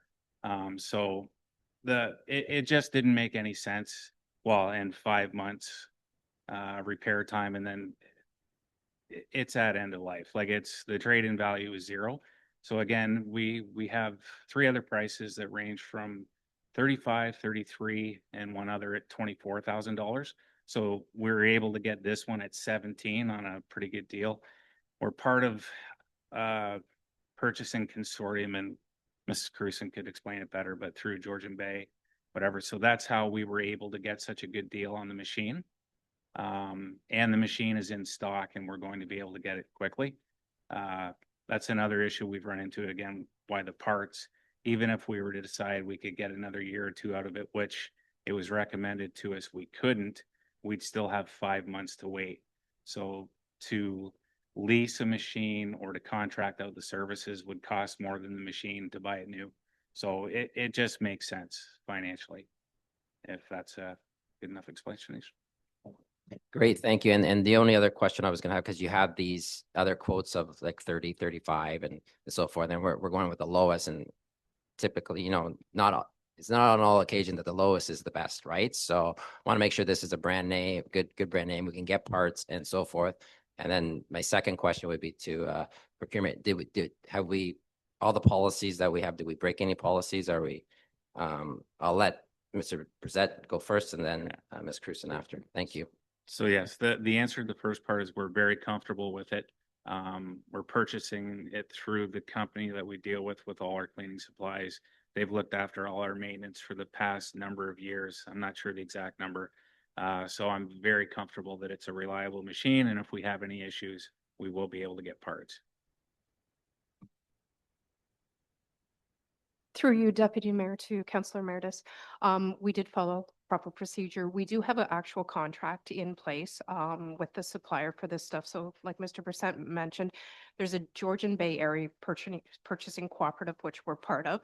And all the members in that actually have a joint discount contract. They were the successful. It went through a proper RFP process, and these were the successful proponents for that. Some of the cost savings was also achieved, one, from that contract, and number two, as Dave said, this unit is in stock. All the other units that we had quoted, we'd have to bring in. They're either made in China or they're made in the US. So we have tariffs, customs and duties, leg times getting them across. So this was just actually a lucky find, because a lot of them are not in stock, and the delay to get them is probably 8 to 12 weeks on top of paying tariffs and customs and duties on those prices. So that's where a lot of the price difference comes in place. We just got lucky that they actually had one in. We did also search additional suppliers, even though we have a contract with these people. And this purchase meets all the requirements as outlined in the procurement bylaw under an emergency purchase.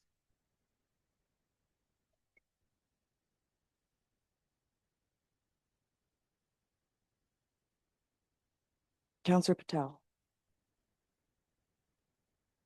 Thank you, Deputy Mayor Prost. Just based on what I'm hearing from you, how this machine's being used daily at multiple places in the facility, would it be wise to own a second one? Because I'll tell you from my personal experiences, like at our business, we don't have just one vacuum, we have 5.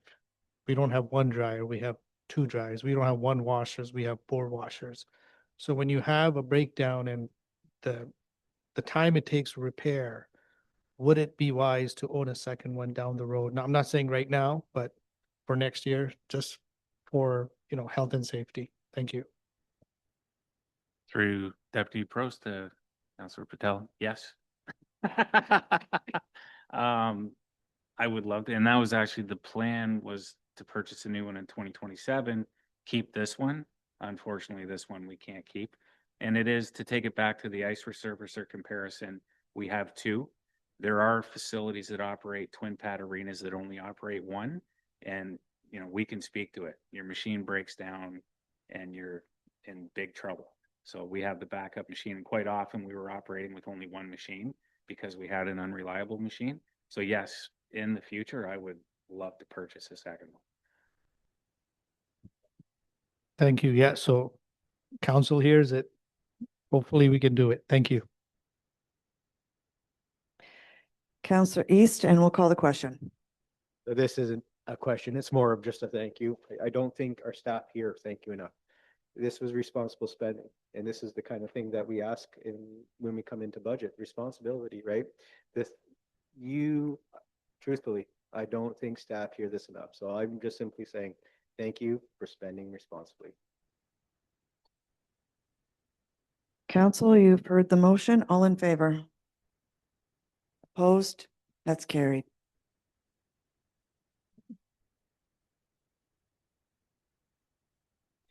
Moving on to 17.3. CSR 2026-072, pilot to promote the advertising opportunities at outdoor recreation amenities. That council approved the pilot to install two 96 by 48-inch signs on the trail sides of Little Lake Park off-leash dog park fence to promote advertising opportunities at outdoor recreation amenities. Could I have a mover and a seconder, please, to put on the floor? Councillor East and Councillor Patel. Any comments or questions? Councillor Ball. Okay, I guess my only comment / concern is that we have had some conversations with some of the user groups using these, discussing fundraising efforts being split between clubs for shared things such as lights. This doesn't really direct any of that funding or give them the opportunity to be a part of it. So that's my only concern, is that we've eliminated that and we've already kind of had conversations about it and the possibility of that. So I was hoping to see something similar in that. You Deputy Mayor to Councillor Ball. Thank you. We actually approved the advertising efforts last year in June. So this is just us advertising that there's advertising available. But yeah, we can pursue sponsorship opportunities and advertising opportunities with our user groups if proposals come forward, and we bring those to council. Okay, are we able to advertise that that is a possibility when we advertise, so that they're not just thinking that we're opening this to advertising and that they're not going to have this shared ability to fund things directly on the fields that these are on? I think because Mr. Brissett and his team have really good relationships with the user groups, we'll get them to do a reach out and say, if you've got advertising or sponsorship opportunities that you want to discuss with the town, to come to the table, for sure. Thank you. I appreciate that. I don't want to have these conversations, build these relationships, and then just see it, poof, go to. So thank you. Councillor McDonald. Thank you, Deputy Mayor Prost. My initial reaction is negative towards this proposal. It's visual pollution to me. We walk through the park and for a sense of calm in nature. And this is the way I anticipate it. It's like watching a great movie and then there's an annoying commercial. So you're enjoying nature and then there's this advertising. And I just don't think it's not worth it to me. And I hope other people agree that enjoying the park the way it is, without, even if it's just on the dog fence, the dogs can't read. And why would you block their view of the rest of the park with a big, I don't know, so many feet by so many feet sign? It just doesn't make sense to me, and it's not worth the revenue. So I'll be definitely voting against it. And hopefully some of my fellow councillors will see the light as well, the love of nature. Mayor Gordon.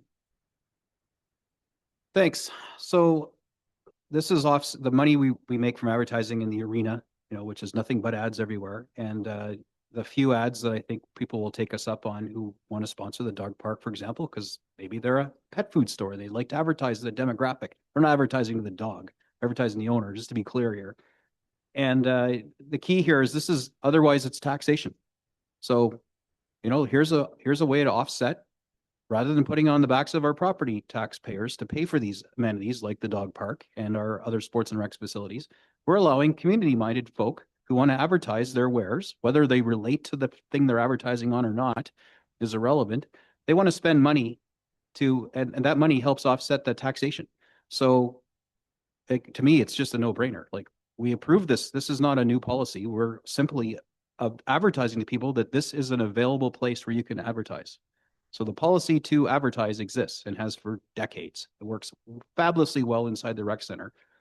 The extension here is simply to allow like-minded community members who want to support these amenities to put their money where their mouth is, advertise their wares to the demographic that avails themselves of these.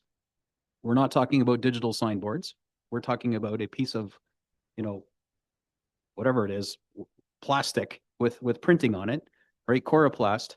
And, we get a little bit of money from it, and that little bit of money can account to tens of thousands of dollars. You see in the report, there's a tremendous return on this investment. So this program exists, whether everybody likes it or not.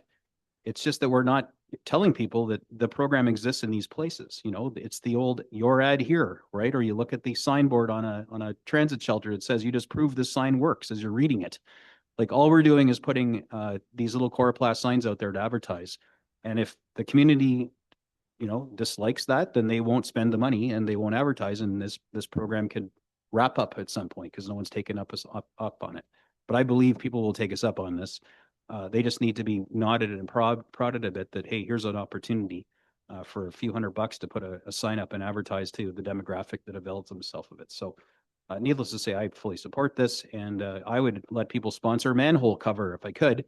But I think this is a responsible, normal way forward, and it gets it off the back of taxation. And that is ultimately my goal, to lose less money operating this beautiful community of ours. Councillor Meredith. Thank you, Deputy Mayor Prost. I don't have a problem with this. If I had a problem with it, you guys would probably be looking at me kind of funny. The revenues here, their potential revenues of $10,000. We did actually go to an interesting at AMO last year. There was a few councillors. I'm not sure if Councillor Ball, but I know Ms. Clark was at the sponsorship and seminar there, and how to get funding outside, more funding, and obviously pay for fences for the dog park and so forth. So I'm not opposed to this. What I would like to see is not a billboard going up and it's blank for 2 years, right? So I think we have to do some marketing towards it, whether it's phone calling. We can't just put up a billboard on a fence and say advertise your business here. I think we have to put effort into it and get that signage. The 4x8, 2 4x8 sheets of signage full. Right. So now the $320 fee may be a little high, but when you are canvassing for sponsors or to advertise, you'll figure that out. Right. So there is one sign down at in the parking lot where Bay Street there, where the movie nights used to be in our parking lot. Now I'm not sure what's going on with that sign, but that sign, I'm not sure that could be included in this, or it is, because there is some advertising there.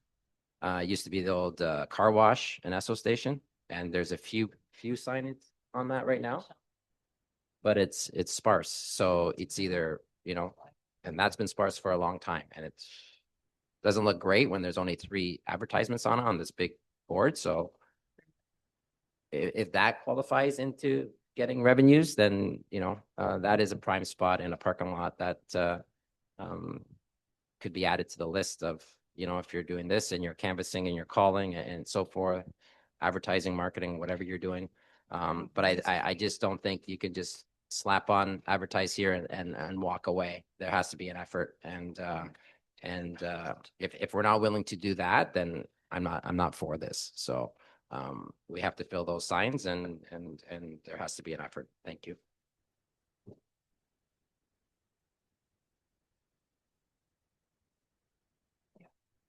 Councillor Major, Councillor Patel, and Councillor Ball.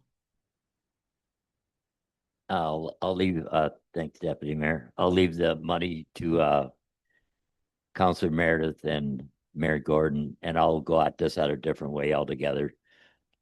So I think Mr. Brissett and I spent more years than we wanted to say that in and out of different rinks, and it was kind of neat if you go to other towns and you find out exactly looking at billboards what they have there. So maybe it'll entice you to do something there. But the money wise, I leave that to the higher ups. But I think it is.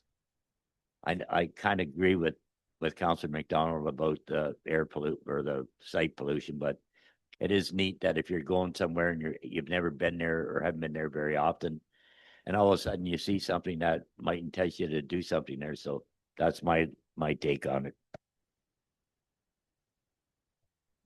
Thank you, Deputy Mayor Prost. So just a quick one. As Councillor Meredith pointed out, the $302 fee might be a little too high. I do understand, you know, to bring in revenue for town of Midland does require woofy ideas, but $302 might be a little too high. So I would just like to see you know, initial phases that we start with a lower one, like lot lower, and then just entice the advertisement. And then if as more engagement goes up, we can increase the prices. But just the initial, you know, interest, I think does require a lower charge. Also, there could be a potential of doing multiple year discounts as well.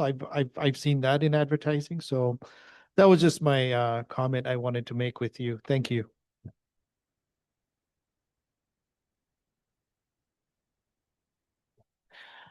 Through Deputy Mayor to the councillors who have spoken to the pricing. All of you, I didn't want to let it go.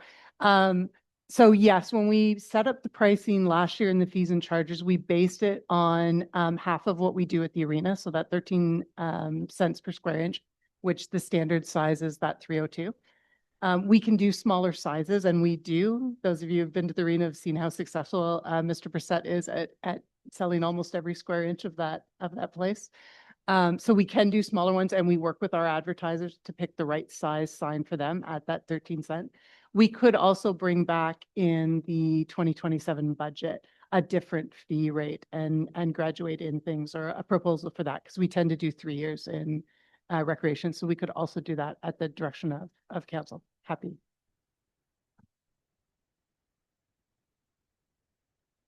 Thank you. I actually feel the opposite. I think the fees are low.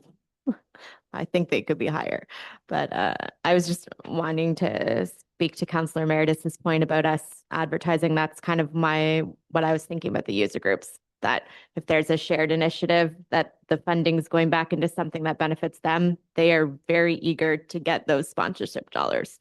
So I think that they will do the work for us, I think, for the most part, to get that sponsorship if we know that the funding is going to something that benefits the fields and the diamonds, et cetera. So we might not get the same initiative in the dog park, but I think the user groups that are using those fields will get that buy from them.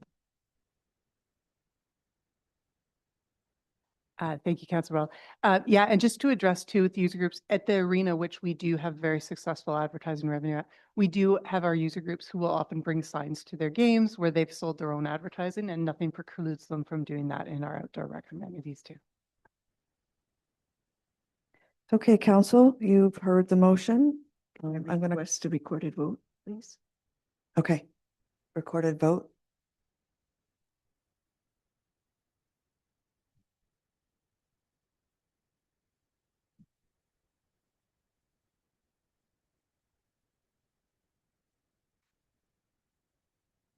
Thank you, Deputy Mayor Prost. Council, you've heard the motion. When I call your name, please say yes or no. Councillor Patel, Yes. Councillor Major, Yes. Deputy Mayor Prost, Yes.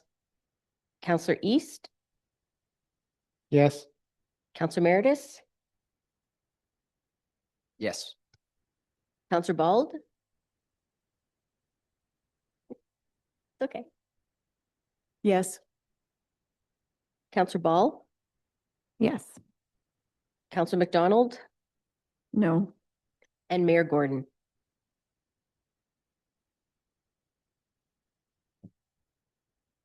Yes. The motion is carried 8-1.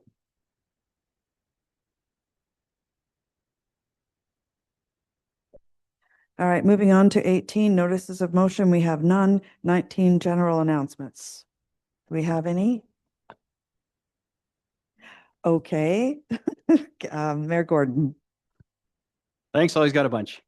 So our golf tournament was on May 19th, and there will be a press release heading out shortly with the amount raised, but we know it was at least $51,000. So a huge shout out and thank you to all of our participants, our sponsors, the folks that donated to the silent auction. It was just fantastic. So every penny heads into the community grants stream for next year, which is lovely. Again, off the backs of ratepayers. So, and the weather was beautiful. You know, it did get a little gusty. A couple of trees blew down and while we're out there, big ones. So now we know the answer to the question. If the tree falls, does anyone hear? Yes, we did. And we felt it too. But it was an incredible day. The weather was perfect, good turnout. And I think that all the feedback I got is that they love that early May date. So my suggestion to the next council would be to stick with this early date. Staff have been able to pull it off successfully, even leading into Butter Tart. And so that was a real hit because it's early on. Everyone's eager to golf. We're one of the first ones out of the gate. I think it's a way to go. Sorry, May 29th. Yeah, not on May 19th, May 29th. See, I'm literally reading from the script without my brain engaging. The rest of it was my brain, but anyway. So yeah, May 29th, my bad. Kids Fishing Derby, June 6th. Hopefully that one's right. From 9 a.m. to 1 p.m. down at the town dock. Again, lots of fantastic sponsors make this happen. There's lots of prizes and gifts for the kids. There's lots of fish in the bay and they're all hungry. We've been starving them. So there should be lots of fish on the June 6th. And of course, I'm wearing the button here. Ontario's Best Butter Tart Festival presented by Chapman's is on June 13th from 9 to 5. The event includes free samples of Chapman's new pecan butter tart ice cream. The Egg Farmers of Ontario Butter Tart Contest. I'm going to be judging part of that. We've got an all-star cast of judges for the rest of it. Free shuttle service provided by Desjardins and Cycle Simcoe free bike valet downtown, and that's where my e-bike will be. Kids Zone sponsored by the Ferris team. The photo booth sponsored by WFCU. Music all day at the stage in Harborside Park. 230 vendors and food trucks, plus all of our downtown businesses open for business participating in this. And there's about 300,000 butter tarts. And they usually sell out early, so come early. So that's a big shout out. And I have one more important call out for announcements, and that is our Staff Appreciation Barbecue, which is this year on June 26th. It's a Friday. And just a heads up to anybody coming to avail themselves of the office, it will be closed afternoon on that Friday. So the doors will be closed. There'll be a sign. We will communicate this through all of our channels, on their media partners at Midland Today. But just a shout out for those watching. If you got to pay your taxes or you want to make an inquiry, you just stumble into the office and yak with me. Not going to be there. Doors going to be closed. June 26th, Friday. And this is something, these staff appreciation events, without getting into the rationale and how important they are, I think it's a no-brainer. But municipalities all over the province do these at different times. We're no different. We love and appreciate our staff. And an afternoon at a barbecue is a minor inconvenience to some of our folks who may decide to come and do their tax payments or what have you, or inquiry about their water bill on that Friday afternoon. But we will try and give everyone enough heads up that please do it on Thursday or come back Monday, because the afternoon we're all going to be eating some barbecue with our staff, thanking them for the hard work they do all year. So that's it for my announcements. Councillor Ball. Thank you. I just wanted to shout out Hospice Huronia for having a walk. Councillor Patel and I were there on Sunday. It was a beautiful day. They filled Little Lake Park with, I think it was very well done. It was a very supportive day and the walk was a great day for a walk. So I hope they raised a lot of money for our community and they are very helpful. And I saw Councillor Patel got a massage, so I missed out on that one, but they had massages there. So they're really up in their event game. So we need to take some notes, I think. So. Councillor Meredith.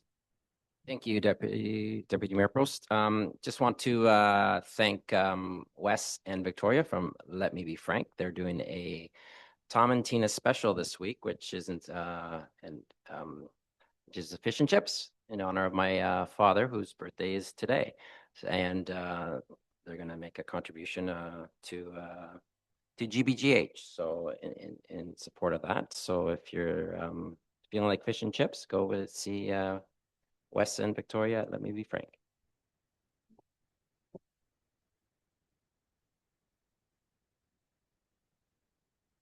Okay, if that's the end of our general announcements, I have a motion. It is moved by Councillor Ball, seconded by Councillor East. And the motion is to close the committee of the whole and resume formal council session. All in favor? That's carried. Back to you, Mayor Gordon. Thanks. Motion removed by Councillor East, second by Councillor Meredith. The recommendations of the committee of the whole for a meeting of June 3rd, 2026 be adopted as resolutions of council. All those in favor? Any opposed? Carried. Next, motions for which notices was given. We've got a few here. And just a quick heads up, I do need to be out of here in 15 minutes. Don't like that rush through these things. I need to be at a gala down in Vaughan for our Martyr Shrine 100th anniversary.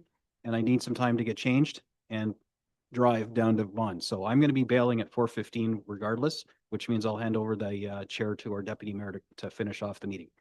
But I'll stay here until 4:15. So this motion moved by Councillor Ball needs a seconder to get on the floor. Councillor East. The council directs staff to implement a speed reduction on Marina Park Avenue at the entrance to Little Pete Peterson Park of 20 kilometers an hour to be consistent with entrances at Little Lake Park and Tiffin Park. And this motion was done in collaboration with Mr. Sobel. So if anyone has any questions, like what does staff think? They wrote it together. So take it away, Councillor Ball, your motion. Thank you. I hope I don't have to speak too much to this. It's pretty straightforward. We do not have a speed limit in this park currently, and we do in other areas. It's a high speed zone there with people coming into the marinas, sailing club as well. And obviously we want to keep our residents safe. There's baseball, there's people fishing, there's people swimming. Like that's one of our busy parks. And it boggles my mind that we still don't have a speed limit there. So I'm just trying to rectify that. So.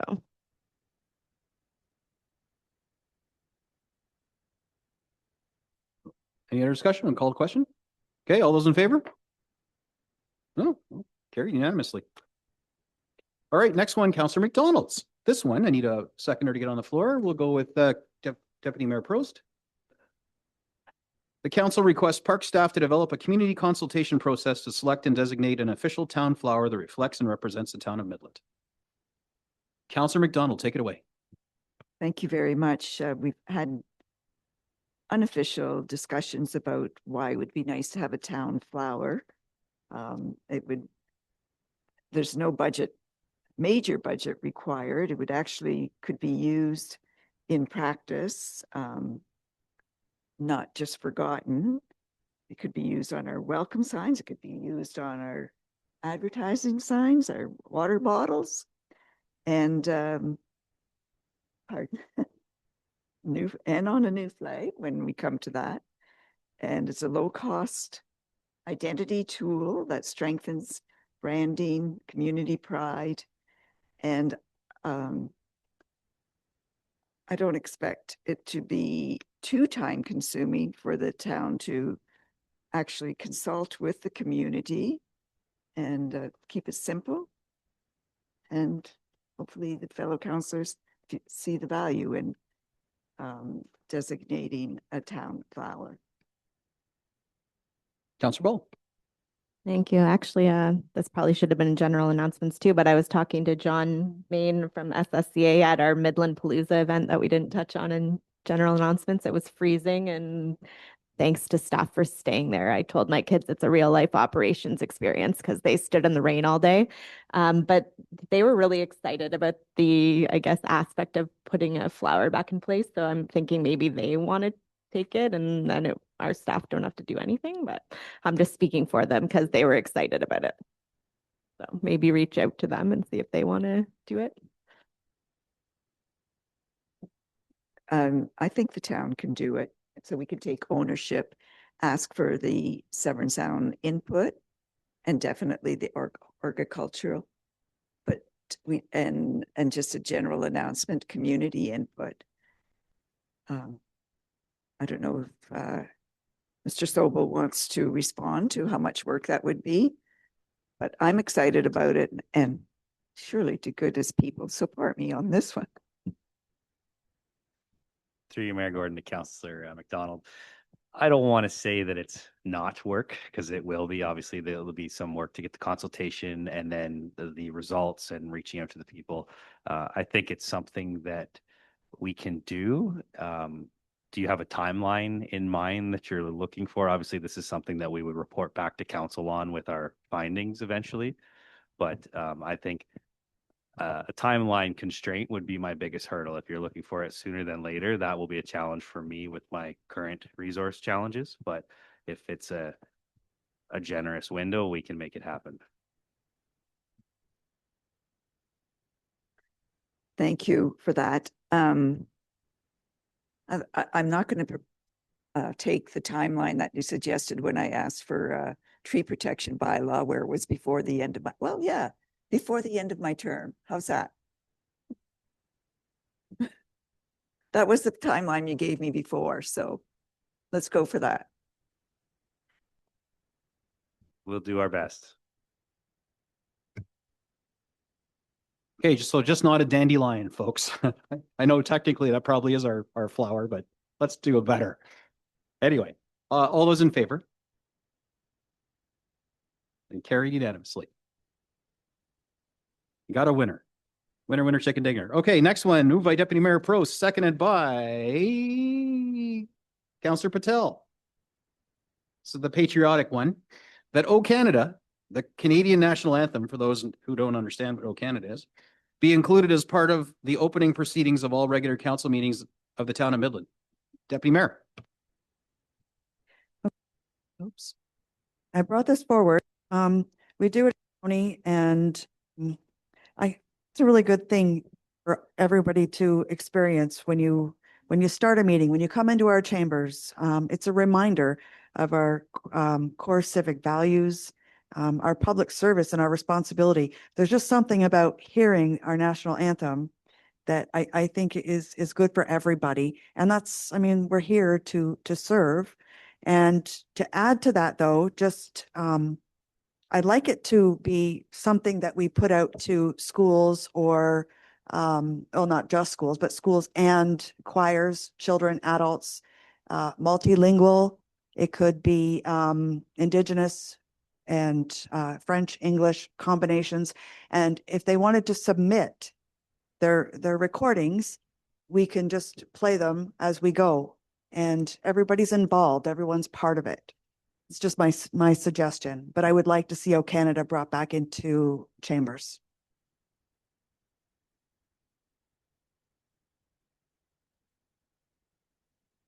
Councillor Purcell. I would be in support of this if we get the community involved. There were some staff members that showed interest in singing earlier as well.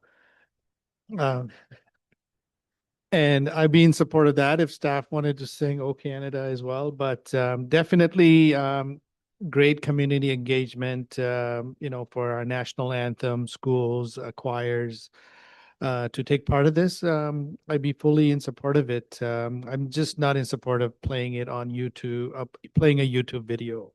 So that's just my opinion, but thank you. Councillor Meredith.